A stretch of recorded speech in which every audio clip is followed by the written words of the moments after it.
Oh, poor Elon Musk. Apparently, Elon Musk is not used to losing, and he doesn't like the feeling. I have a feeling that the next decade might be a little painful for Elon Musk. So I do think it's kind of interesting with the whole Elon Musk story because we all know Elon Musk for SpaceX. We know Elon Musk for Tesla. We know Elon Musk for Starlink, right?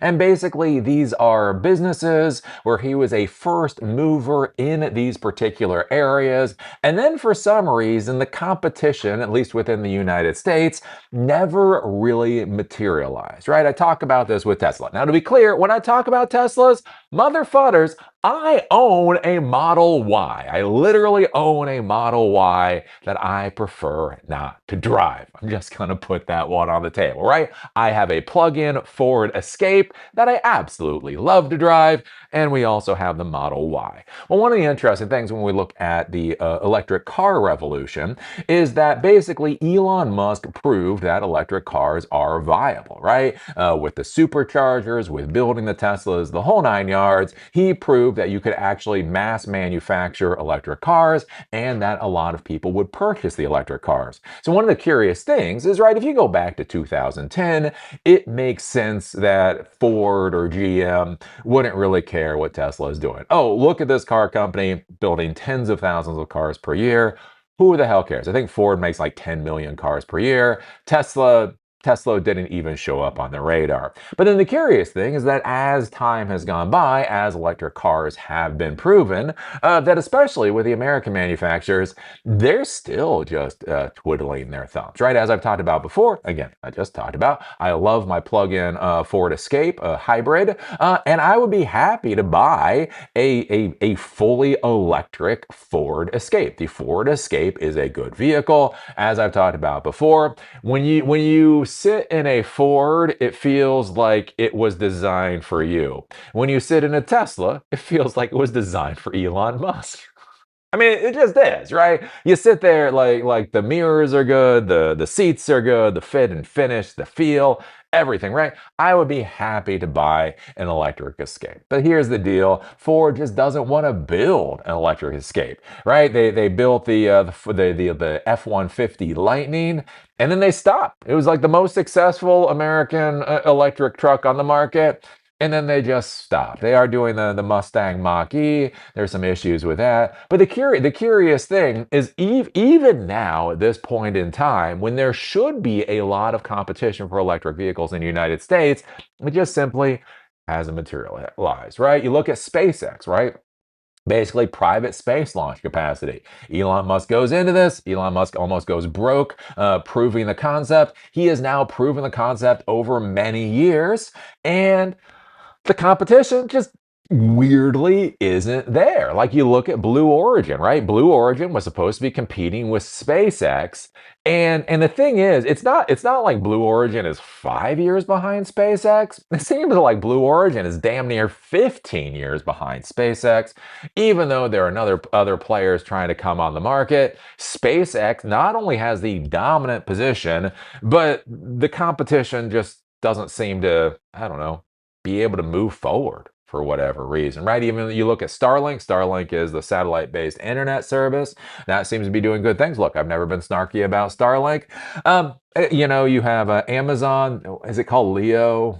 I don't know. It used to be called Kuiper. Anyways, they're trying to put up their constellation. Apparently, they have a few satellites up there. Other companies are putting up constellations, but they are also rans to just a fucking insane degree. And that's the weird thing you find in business sometimes, is sometimes there's just openings in markets. There's just these massive openings in markets that for whatever reason people just don't want to compete in, and you can own that entire market basically legally because nobody else wants to fight you for it, right?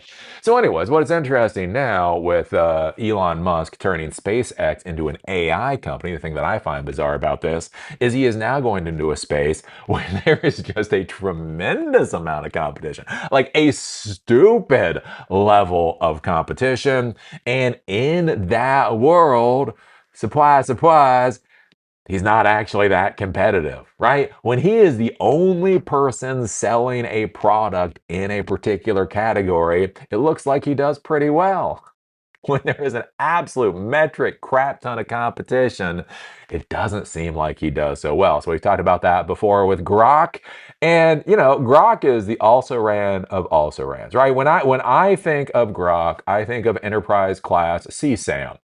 And I'm not even being an asshole well, I'm being an asshole. I'm not trying to be an asshole when I say that. But think about that. Like my interaction with Grok, I go onto Twitter just to research things or to see posts or whatever else. And basically, when I go onto Twitter with my throwaway account, what do I see Grok used for most of the time? I basically see an image of a girl that might be 18 years old, and right beside it, I see a stick figure drawing of it saying, Grok, please put this woman into this particular position. Like that literally is the branding for Grok when I think about Grok, right? We've heard about this with the federal government. The federal government has contracts with Anthropic, OpenAI, and Grok. Apparently, the employees of the federal government, first they go to Anthropic, then they go to OpenAI, and then they go to Google. Even employees that essentially there is no barrier to using Grok, there is no additional cost to using Grok, it has all already been paid for. They still don't use Grok. And so Musk is in this weird position where he has pivoted SpaceX, right, to be an entirely AI company, but the brand value of their company being a front runner in artificial intelligence seems to be a wee bit of a question mark. So if we go here, this is coming from the information. Inside Musk's first address to Cursor, Grok is falling behind. I mean, yeah. I mean, I guess that's factually true. I feel like that's a bit of an understatement. Earlier this month, on the day SpaceX announced it had completed its $60 billion acquisition of Cursor, Elon Musk called into an all-hands video meeting with the coding startup staff. Musk told them that SpaceX's AI unit had fallen behind competitors and that he wasn't used to losing. Oh boy, I think you might want to start getting used to it. Unlike Tesla or SpaceX, which have dominant positions in their industries, SpaceX AI's Grok isn't the leader in its market. No, it is not. That is true, and it desperately needs to catch up. He said, according to 5 people with knowledge of the medium. On the call, Musk said it is inevitable that AI models will become so advanced they'll be impossible for humans to control.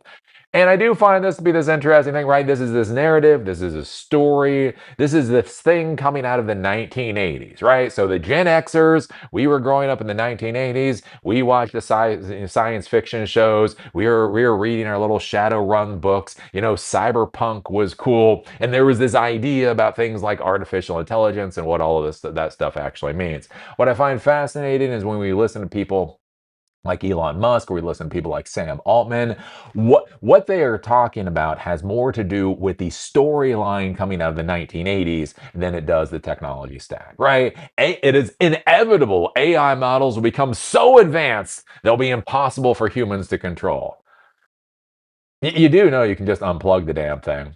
T-Mobile was being hacked. So T-Mobile apparently was being hacked by this Chinese organization. They could not figure out how to stop the hacking attack. So you know what the people did? They literally drove to the data center. They pulled out a pair of scissors and they cut the network connection to the server. That's true. You can go Google search it. I haven't really been able to figure out how to tell the story in one of these commentary videos, but that is a true story that apparently just happened. So here's the deal. Hey, Elon Musk, do you have a pair of scissors? As long as you have a pair of scissors, you can control the LLM at the end of the day, or at least stop the damn thing. Anyways, for that reason, they need to help SpaceX divisions build the technology before other companies do. And again, there is this insane story in the AI world of whoever builds the AI owns the world. Dude, it's just not how any of this shit works. It's just not how life works. I don't know what to tell y'all. Musk praised Anthropic for leading the AI race and said the company was a strong competitor Yeah, it's a strong Elon Musk talking about Grok, talking about Anthropic being a strong competitor to Grok is kind of like, I don't know, me going on my little marathons and talking about the winner being a strong competitor to me. Yeah, yeah. Yeah, you saw that guy who knocked out 26 miles running a 5-minute pace? Yeah, he's a strong competitor. It's like motherfucker. I just finished my first marathon. I came in at 4 hours and 58 minutes on something considered a fast marathon. So yes, could I claim that the person who won that race was a good competitor? Yes, I could claim that. Would it sound kind of ridiculous coming out of my mouth? Also, yes. And so it is interesting here with Musk being like, yeah, yeah, Anthropic is a strong competitor. It's like, motherfucker, you're doing 5-hour marathons with Grok right now. You might want to tone it down a little bit. But anyways, Musk also said SpaceX, for its part, would continue to stockpile the most compute capacity of any company in the AI race. So this is going to be an interesting thing going forward. Is the whole idea that basically compute is what gets you artificial intelligence, right? If you want better AI, you essentially need more hardware resources. So what he's talking about here, right? You have SpaceX. They IPO'd $1.77 trillion dollars. Right now, I don't know, they're somewhere around 1.7 to $2 trillion dollars in valuation. So basically, what he's is arguing is that SpaceX AI, is going to have the most compute capacity of anybody, and that is going to be their moat. That is the way they're going to win this particular game.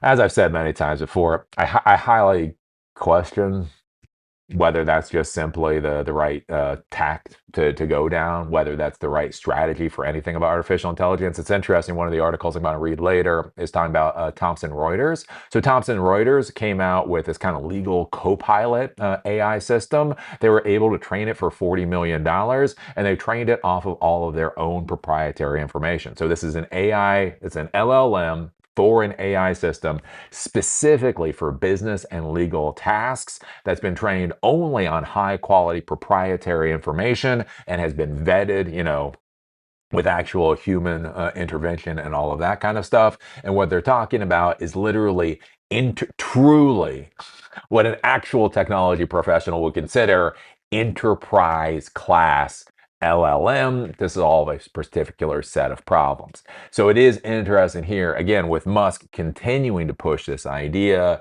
that hardware leads to better artificial intelligence for some reason.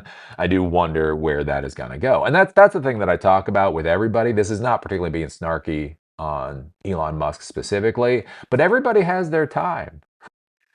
Let me tell you, as a geek who's spitting distance to 50 years old, screaming at a camera in the middle of a World War II era garage, everybody has their time. Everybody has their era. And then time keeps going and it fucking passes you by.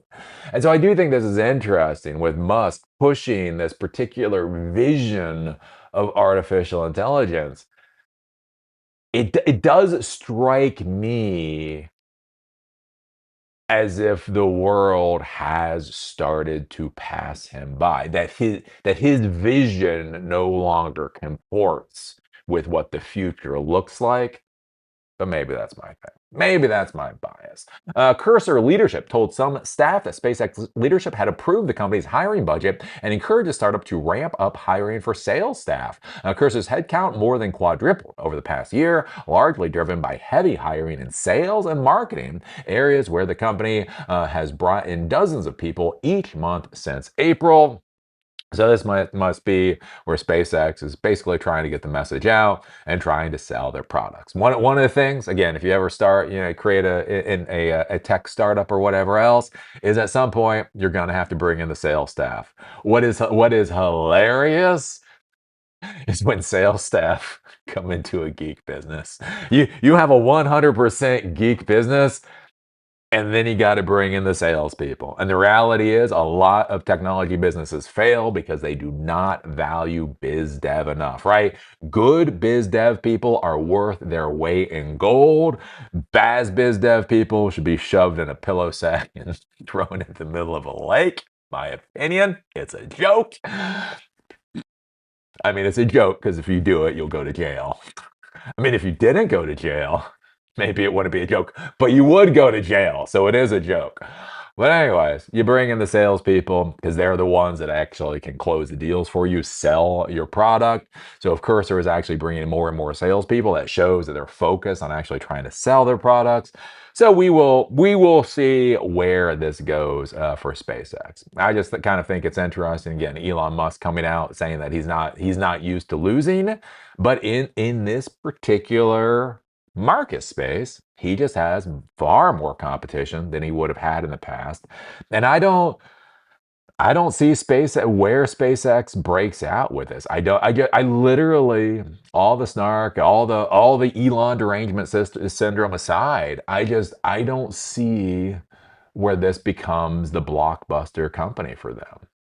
But who knows? Maybe there's something I don't understand. So what do you think about this? What do you think about Elon Musk pushing for Grok to become the premier frontier AI model? What do you think about this continued idiocy, right? This whole idea of whoever creates the best AI controls the world. Does that sound like it has a damn thing to do with the tech stack, or does it sound like it has everything in the world to do with movies that came out in the 1980s?